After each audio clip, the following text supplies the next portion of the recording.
एक समय की बात है, एक ब्राह्मण दंपत्ति की कोई संतान नहीं थी, जिस कारण वह बेहद दुखी थे। एक समय ब्राह्मण वन में हनुमान जी की पूजा के लिए गया। वहां उसने पूजा के साथ महावीर जी से एक पुत्र की कामना की।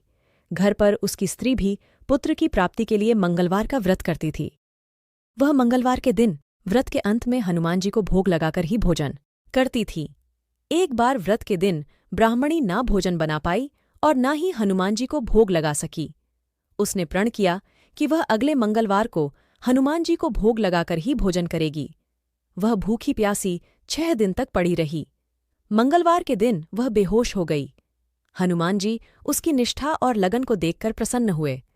उन्होंने आशीर्वाद स्वरूप ब्राह्मणी को एक पुत्र दिया और कहा कि यह तुम्हारी बहुत सेवा करेगा।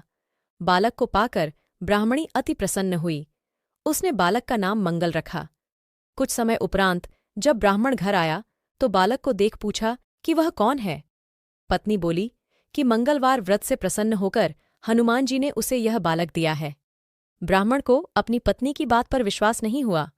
एक दिन मौका देख ब्राह्मण ने बालक को कुएं में गिरा दिया। घर पर लौटने पर ब्राह्मणी ने पूछा कि मंगल कहाँ है। तभी पीछे से मंगल मुस्कुराकर आ गया। उसे वापस देखकर ब्राह्मण आश्चर्यचकित रह गया। रात को हनुमान जी ने उसे सपने में दर्शन दिए और बताया कि यह पुत्र उसे उन्होंने ही दिया है। ब्राह्मण सत्य जानकर बहुत खुश हुआ। इसके बाद ब्राह्मण दंपत्ति प्रत्येक मंगलवार को व्रत रखने लगे। जो मनुष्य मंगलवार व्रत कथा को पढ़ता या सुनता है और नियम से व्रत रखता है, उसे हनुमान जी की कृपा से सब कष्ट दूर होकर सर्व सुख प्राप्त होता है और हनुमान जी की दया के पात्र बनते हैं। हमारी कहानी आपको कैसी लगी?